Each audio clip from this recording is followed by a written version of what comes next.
자, 과학의 수업 저번 시간에 이어서 생물 다양성의 보전에 대해서 한번 이제 사회적 활동에서 저번 시간에 끊겼었죠. 그래서 우리가 뭐 반달곰 얘기하다가 이제 그만한 것 같은데 이제 오늘은 밀 살리기 여기부터 다시 한번 봅시다. 자, 우리가 이제 생물 다양성 보전을 위한 활동으로 사회적 활동, 개인적 활동, 국가적 활동, 국제적 활동 이렇게 구분해 볼 수 있는데 사회적 활동에는 이런 게 있다. 우리 밀 살리기, 토종 얼룩소 키우기, 외래생물 제거하기. 다 우리 뭔가 토종의 종들을 한번 살려보자. 우리 고유종들의 터전을 마련해주자. 이런 느낌의 이제 그런 정책들이었고, 약간 그런 느낌이었고, 생물 다양성 보존을 위한 국가적 활동에는 이제 여기 있었죠. 광릉 요강꽃과 같은 멸종 위기종을 지정해서 여기에 대한 법률을 제정해서 얘네들을 사람들이 함부로 채집하지 못하도록. 그래서 이제 이걸 법으로 강력하게 규제를 한다. 그래서 실제로 이제 이런 것들을 깎으면 진짜 몇백만 원씩 벌금을 물어야 하기 때문에 이제 사람들의 이제 실제로 그렇게 이제 제정을 하는 순간 이제 보호를 당연히 할 수 있는 거고. 그래서 이제 산에서 우리가 이제 가서 뭐 풀을 무심코 꺾고는 하는데 잘 알아보고 꺾어야 되는 거죠. 이렇게 흐드러지게 피어 있는지 아니면 이게 한 군데만 이렇게 싹 피어 있는데 그걸 내가 꺾고 있는 건 아닌지 이렇게 한번 알아볼 필요가 있겠죠.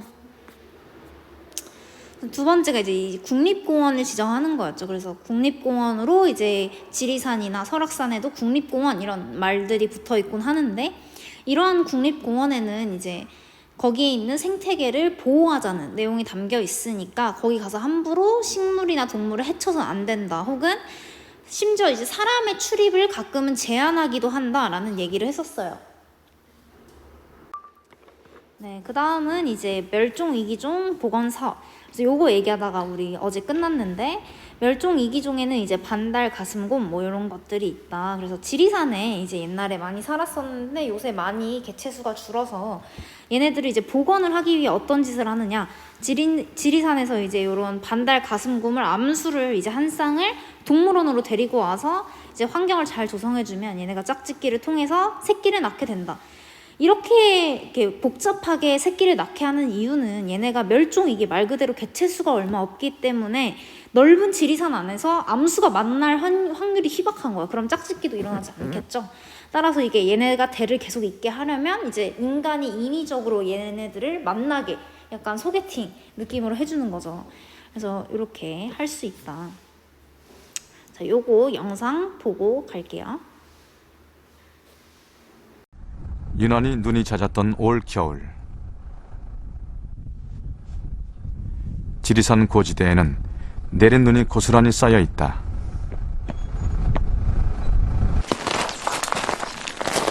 반달 가슴곰 복원 사업이 펼쳐지고 있는 지리산.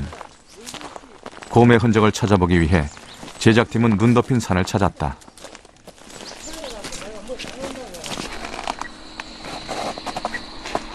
반달 가슴곰 복원팀과 함께 전파 발신 추적을 통해 녀석들의 이동 경로를 쫓아가 보기로 했다.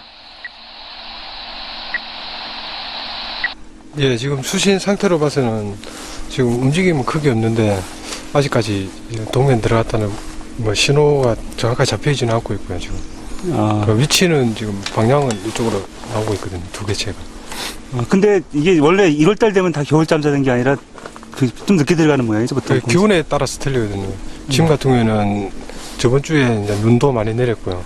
그러다 보니까 이제 바닥에 이제 먹을 수 있는 게 부족하고 기온도 많이 떨어지니까 동면에 들어가고.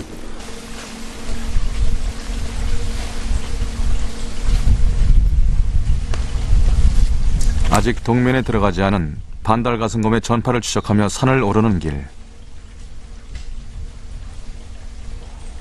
녀석들이 활동하는 해발 1000m 이상의 고지대까지 올라가야 한다.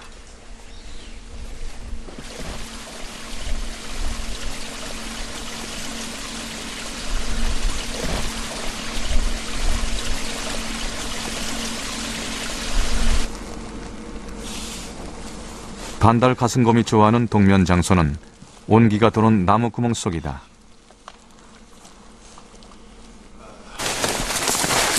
극상림을 이루는 지리산의 참나무 숲은 먹이원인 동시에 겨울 잠자리도 돼준다. 숲이 건강해야 반달 가슴곰도 살 수 있다. 전파를 추적하며 오르기를 한참 눈 위에 커다란 발자국들이 발견됐다. 숲을 돌아다닌 곰의 흔적이다. 곰의 발자국은 크기가 매우 크면서 발가락 5개와 발톱 5개가 앞뒤 발에서 모두 선명하게 나타난다. 눈 위에 발자국을 따라가던 중 나무 위에서 한가로워 보이는 곰을 만났다.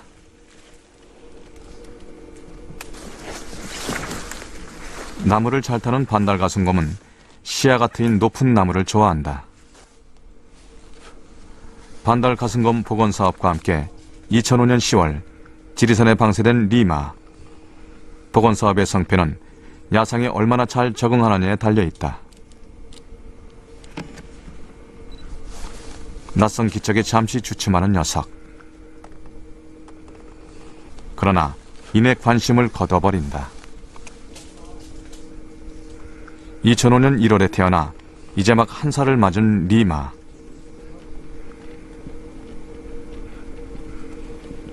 야생에서의 3개월을 무사히 보낸 녀석은 이제 곧 첫 동면에 들어갈 것이다.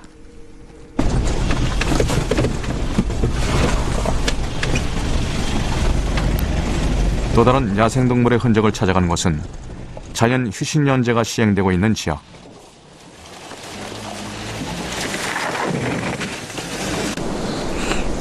(1967년) 국립공원으로 지정된 이후 일반인의 출입을 제한하면서 지리산의 원시 자연 생태를 유지해오고 있다.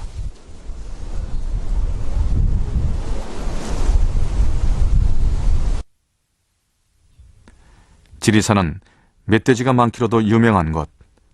초입에서부터 그 모습을 드러냈다. 멧돼지는 발달한 청각과 후각 덕에 사람이 접근하기 전에 미리 상황을 판단하고 자리를 피해버린다.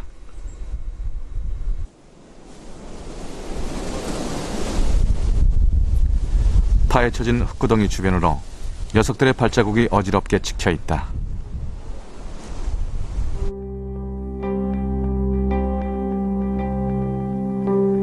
비교적 몸무게가 많이 나가는 멧돼지의 발자국은 앞쪽에 발톱 2개와 함께 뒤쪽에 며느리 발톱이 거의 함께 찍혀있다. 그래서 멧돼지와 이제 지리산에 사는 멧돼지와 이제 반달곰에 대한 얘기였죠. 그래서 반달가슴곰도 그렇고 멧돼지도 그렇고 다 보존해야 한다, 보존해야 하는 생물들이다라는 것들이었고요.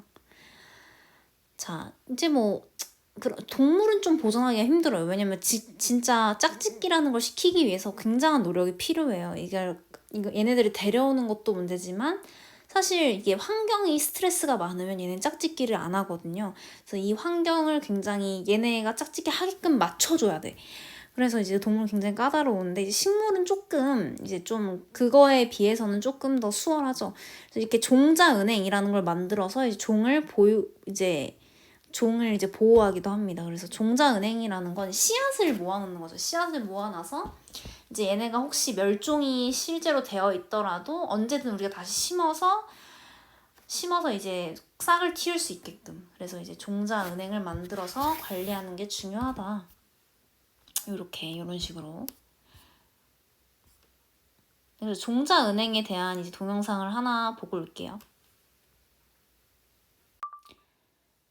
네, 현재 자, 이게 뭐냐면은 지금 유키즈 온 더 블럭에서 이제 종자은행에 그러니까 시드볼트라고 하던데 이 종자은행에 직접 근무하시는 분이 이제 나온 적이 있어서 사실 교과서에서는 다른 동영상이 있었는데 그거보다는 이게 좀 더 흥미로울 것 같아서 이걸로 한번 대체를 해서 보도록 합시다.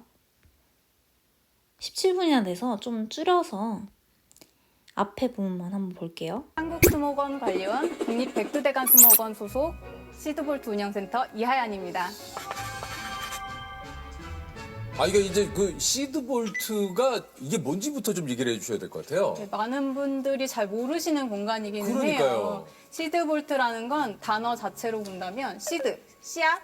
그리고 볼트, 금고라는 뜻을 가지고 있는데요. 네, 그 씨앗을 저장하는 금고입니다. 아니 근데 이게 지금 전 세계 시드볼트가 각 나라마다 있는 게 아니고 우리나라 포함 2군데밖에 없어요? 네, 그 중요한 곳이잖아요. 두 군데밖에 없어요. 우리나라로 또 어딘지 알 수 네, 있습니까? 한 군데는 노르웨이 스발바르 시드볼트라고 하는 곳이고요. 스발바르 저장고는 작물 종자를 저장하는 시설인데요. 2008년에 FAO에서 추진해서 지어졌습니다. 백두대간 수목원에 있는 시드볼트는 그와는 조금 다른데요. 야생식물 종자를 대상으로 저장하고 있습니다. 야생식물은 산이나 들에서 스스로 자라고 있는 식물들을 주로 얘기를 하는데요. 전 세계에는 40만 종 정도의 식물이 있다고 알려져 있고 저희는 그것들을 대상으로 저장하고 있습니다. 볼트는 지금이 아니라 미래를 위한 곳이에요. 그래서 미래에 이 식물들이 필요하게 됐을 때 그때 최후의 수단으로 꺼내는 곳이 볼트입니다.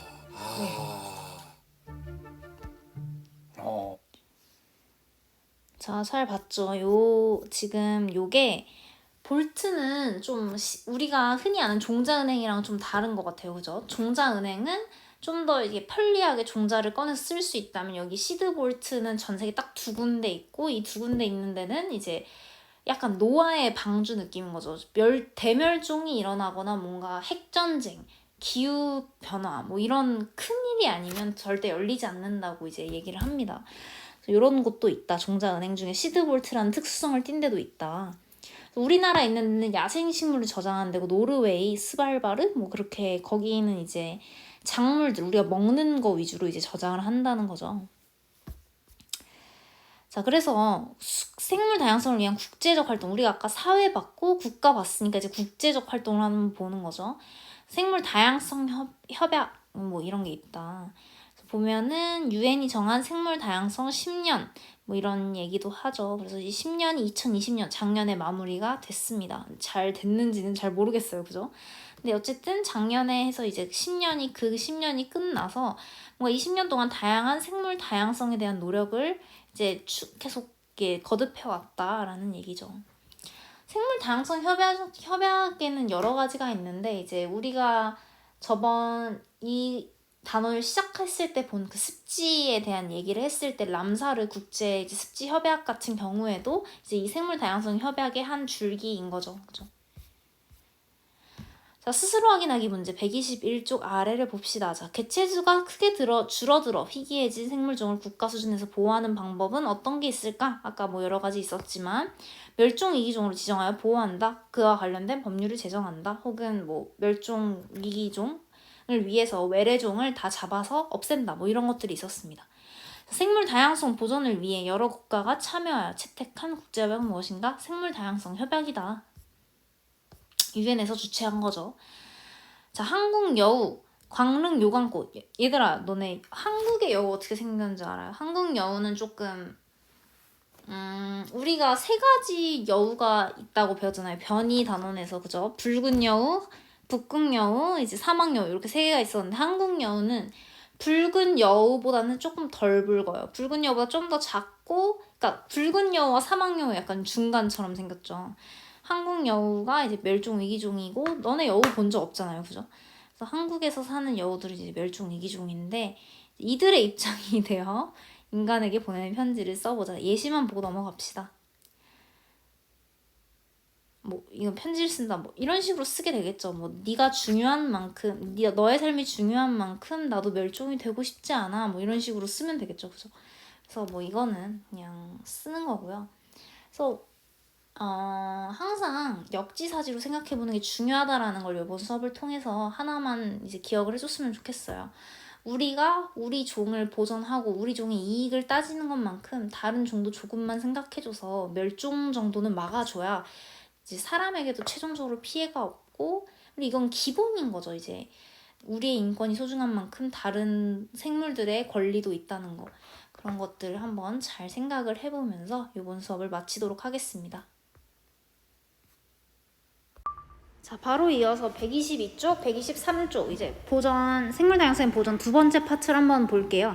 얘네들은 이제 여러분들이 다음 주에 뭐 발표를 하게 될지 안 하게 될지는 잘 모르겠지만 이제 이 생물 다양성의 보전을 위한 활동 방법을 어떻게 이제 조사를 해오라고 했었는데, 자, 조사를 해오면 이제 선생님이 생기부 세특에 써주겠다라고 얘기를 한 거죠. 그래서 보면은 생물 다양성 보전을 위한 활동 방법을 조사하여 생물 다양성의 중요성과 필요성을 설명할 수 있다 이렇게 되어 있는데, 극동아시 자, 요거 영상 한번 보고 올게요. 극동아시아 생태계 보고라는 연해주야. 우리나라랑 비슷하게 생겼다. 그래. 하지만 이곳은 생태계가 잘 보존돼 있어서 우리나라에 없는 동물들이 많이 살아있다. 우와, 크다. 반달 가슴곰이야. 야생의 반달곰? 녀석은 날카로운 발톱이 있어서 나무의 어린 싹이나 잎, 도토리 같은 열매를 먹고 살아요. 우리나라의 야생은 이미 멸종됐는데. 뭐가 어슬렁. 조심해라, 조심. 녀석이 바로 시베리아 호랑이야. 우와, 멋있어요. 하지만 여기서도 시베리아 호랑이는 멸종 위기야. 한 250마리 남았을까? 왜요? 먹이가 부족하니까. 이 녀석이 살려면 1년에 50마리의 먹이가 필요해요. 어떤 먹이요? 바로 이거? 숨어서 먹이를 노리고 있네요. 저만한 사슴떼를 발견하기란 쉽지 않은 일이니까. 움직였어요.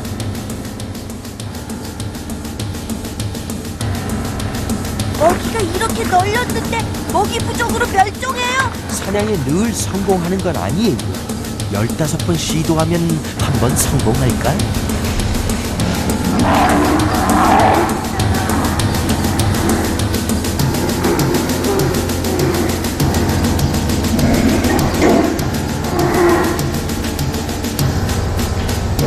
정말 대단하네요.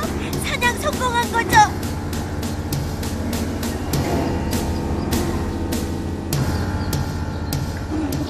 이런 호랑이가 살아가려면 암컷일 경우엔 사방 300km, 수컷일 경우엔 더 넓은 영역이 필요해. 그렇게 넓은 숲이 우린 없잖아요. 그러니까 숲이 없어지니까 풀도 없어지고, 그래서 사슴도 줄고, 사슴이 주니까 호랑이도 줄고, 뭐 그런 거지. 악순환이구나.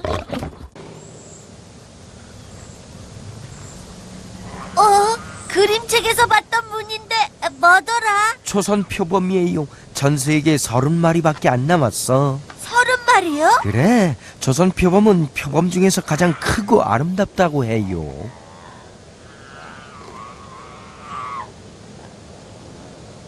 특히 이 털, 겨울철엔 최고 7cm까지 자라는데 바로 이 털 때문에 밀렵꾼들의 표적이 되곤 하지. 그래서 멸종 위기를 맞은 거군요.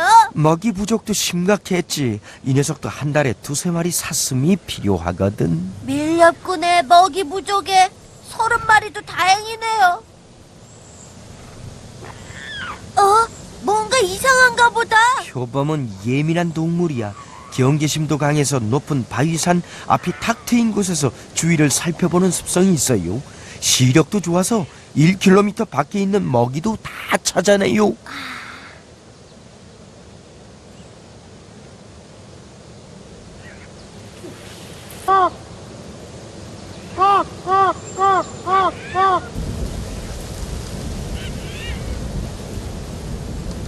굴 주변을 뱅뱅 도네요. 왜죠? 새끼 낳을 곳이라서 주변을 경계하는 거지. 새끼 낳는구나. 다행이다. 하지만 30마리밖에 안 남아서 모두 형제 자매끼리 짝짓기를 해야 돼. 그럼 좋은 유전자를 얻지 못하잖아요. 그게 또 큰일이야. 세상에, 멸종이 바로 눈앞에 있다는 얘기잖아요.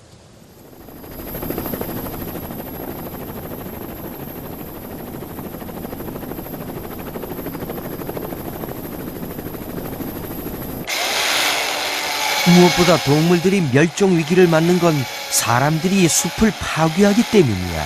숲은 한번 파괴되면 복구되는데 수십 년, 수백 년 걸리는데. 호랑이 표범은 사라져도 상관없다는 걸까요? 자, 그래서 이런 준비물은 스마트 기기와 참고 도서. 당연히 이제 조사를 하는 활동이니까. 자, 멸종 위기종으로 지정된 생물을 한번 봅시다. 자, 수원 청개구리. 자, 얘가 이제 우리나라에서 이제 개구리 하면 가장 많이 보이는 이미지 중에 하나인데, 실제로 얘가 멸종 위기종으로 지정이 되어서 실제로 이제 얼마 안 남은 상태라고 할 수 있죠. 그다음에 나도풍란, 이제 이제 어르신들이 많이 가꾸는 란의 일종인데 나도풍란은 이렇게 일반 란보다 조금 더 꽃잎수가 많게 생겼어요. 근데 요것도 이제 멸종위기종이다. 두루미. 두루미가 이제 철새죠, 철새. 그래서 우리나라에서만 사는 건 아니고 여러 나라를 이제 돌아다니면서 특히 겨울에는 우리나라의 저기 섬에 사는 걸로 유명하죠. 그래서 이런 두루미들은 날아다니면서 이제 하는데 기후가 변하면서 이제 점점 서식지를 잃어가고 있기 때문에 지금 멸종위기종으로 지정이 된 상태입니다. 장수풍뎅이. 장수풍뎅이가 선생님 어렸을 때만 해도 이 장수풍뎅이 애벌레를 사다가 키우곤 했는데 이제 그게 선생님이 초등학교 1학년 때는 그렇게 많이 키웠는데 초등학교 6학년쯤 올라가니까 그게 불법이 되어 있더라고요. 왜냐면 멸종위기종이기 때문에. 그래서 이런 식으로 순식간에 멸종위기종이 된 생물들도 있습니다. 자, 이런 멸종위기종 중 하나를 선택하여 뭐 조사할 수 있도록 이렇게 해도 되고 아니면 그냥 활동 방법에 대해서 그냥 조사해도 돼요. 보면은 자 예시로 하나 봅시다. 자, 그래서 멸종위기종 보호를 위한 활동 방법을 한번 예시로 볼 건데 자, 이렇게 있죠. 그래서 수원 청개구리의 경우에는 서식지 보호를 위한 홍보활동, 얘가 이제 사회적 활동인 거죠. 사회적 활동. 약간의 개인적인 느낌으로. 두 번째는 수원 청개구리 보호 방법 관련 토론회를 개최한다 및 워크숍 활동을 한다. 주로 사회적 활동 방법은 홍보예요. 홍보. 광고를 하고 캠페인을 하고 이런 식으로 진행이 됩니다. 그래서 수원 청개구리가 멸종위기종이에요. 우리 모두 수원 청개구리의 서식지를 보호해 줍시다. 혹은 수원 청개구리 보호를 하려면 어떻게 해야 될까? 여러 사람들의 머리를 맞대서 모으기 위해서 토론회를 개최하는 거죠. 자, 국가 단위에서 할 수 있는 일들은 좀 더 다양한 것들을 할 수 있는데 이제 연구를 지원할 수 있겠죠. 세금을 들여서 이제 돈을 들여서 연구를 지원하거나 혹은 생태계 보전 지역을 진짜 지정하거나 확대할 수 있겠죠. 왜냐하면 이제 법률로 제정을 해야 하니까. 그래서 습지 같은 걸 이제 더 이상 개발하지 못하게끔. 이게 제일 문제가 됐던 게 뭐냐면 이 습지들을 다 이제 콘크리트 부어서 굳혀가지고 이제 얘를 단단하게 개간을 한 다음에 그 위에다가 이제 뭐 집을 짓고 이런 것들이 문제가 된 거잖아요. 그래서 그런 습지들을 더 이상 해치지 않도록 보전하자라는 게 이제 취지였고요. 논습지 관련 연구 지원, 당연히 연구 지원해야겠죠. 연구를 지원하고 그다음에 생태계 보전 지역을 지정할 수 있다. 국가가 할 수 있는 건 좀 더 큰 일들이죠. 그 다음에 이제 국제적인 활동도 있겠죠, 당연히. 국제적인 활동은 뭔가 국제가 들어가면 그냥 다 국제적 활동인데 국제 리더십 컨퍼런스 대책. 이게 리더십이랑 뭔 상관이 하겠지만 리더십 컨퍼런스를 개최해서 여기서 수원 청개구리 얘기를 꺼내면 이제 많은 사람들이 홍보가 가능하고 이제 그 리더십 캠프니까 각 나라의 리더들이 모여 있으니까 그 리더들이 돌아가서 각 나라에서 수원 청개구리에 대한 그런 보전 방법을 논의할 수 있겠죠. 그 다음에 이런 애니메이션을 제작한다거나 그죠. 그래서 조금씩 이제 활동들이 할 수 있는 역할이 다르다. 우리가 할 수 있는 건 아마 요 사회적 활동 방법 수준이지 않을까요? 왜냐면 우리가 뭐 할 수 있는 건 뭐 국제나 국가에서 할 수 있는 것들은 이제 좀 드물고 좀 이렇게 위에 계신 분들이 하는 거라면 우리가 사회적 활동을 열심히 하다 보면 그런 국회에서 일하는 국회의원이나 법률을 제정하는 혹은 이제 환경단체의 그런 수장들이 그 이야기를 듣고 나서 더 국제적이고 국가적인 차원에서 이제 생물 다양성 보존을 할 수 있을 거라고 생각해요. 그래서 우리가 작은 홍보, SNS에 뭐 수원 청개구리 사진 올린다던가 이런 작은 홍보 활동이 이 잔잔한 물결이 큰 물결을 만드는 법이죠, 항상. 그래서 기억을 해줬으면 좋겠고. 자, 그래서 이 SNS를 통해서 최근에 이제 굉장히 많은 홍보가 일어나고 있죠. 그래서 이 SNS가 가장 효과적인 이제 홍보 방법이 되었으니까 이런 걸 활용해서 한번 해보자. 혹은 유명인의 재능 기부. 유명인의 그 유명세를 이제 뭐 좋은 의미에서 이용해서 이제 재능 기부를 받아서 홍보하는 노래를 만들어서 배포한다. 왜냐면 SNS나 유명인은 파급력이 크기 때문이죠. 이게 중요한 거죠. 파급력. 얼마나 많은 사람 귀에 들어가느냐가 결국에 이제 이런 활동의 성공 여부가 결정이 되는 거잖아요. 그래서 이 파급력 때문에 SNS나 유명인을 이제 이용해보자 뭐 이런 것들이죠. 포스터를 제작하자 뭐 이런 것도 있는데 이제 뭐 포스터 제작. 그래서 옛날에는 이런 것도 되게 많은 활동했었는데 초등학교 때 특히 많이 하죠. 이렇게 포스터 그리기 대회 뭐 이런 거 하잖아요. 그래서 그 포스터 그리기 대회 여러분들이 다 왜 하는지 궁금했고 왜 하는지도 모르고 그렸겠지만 사실 그런 포스터 그리기 대회를 하면 이제 그 중에서 학교에서 제일 잘한 애 거는 교육청으로 가고 그럼 교육청단에서 제일 잘한 거는 이제 막 교육청에 걸어놓기도 하고 아니면 학교마다 그걸 다 이제 복사해서 배포하기도 하고 이런 식으로 진짜 홍보용으로 만드는 거란 말이죠. 그래서 이런 포스터를 제작해서 생물 다양성 보전 활동을 할 수 있다. 근데 사실 나는 그렇게 생각해요. 이 활동을 하는 것도 중요하지만 사실 활동을 하는 게 힘들 수도 있잖아요. 우리가 뭐 우리의 일상도 있는 법인데 그래서 한 번씩은 활동을 하되 항상 기억은 하자. 기억. 우리가 생물 다양성이라는 걸 존중하고 보존해야 한다는 사실을 기억하고 그다음에 선생님 저번 시간에도 계속 말하고 이번 시간에도 말하고 있지만 생물의 그런 생명이라는 건 굉장히 존엄한 거고 누구에게나 존중받아 이유가 필요 없어요. 생명이 존중받아야 되는 이유가 필요 없고 그냥 뭐 생물 자원을 이용할 수 있다 뭐 이런 여러 가지 것들을 우리는 쭉 배웠지만 사실 그런 거는 두 번째 이유고 첫 번째 이유는 모든 생명은 마치 나의 생명처럼 존중받아 마땅하기 때문이다 라는 거를 기억하고 넘어갔으면 더 바랄 게 없을 것 같습니다. 자, 오늘 수업은 여기까지 해서 마치도록 하겠습니다. 자, 오늘은 패들렛 제출을 하는 날이니까 패들렛 제출 잊지 마시고요. 수고 많았어요.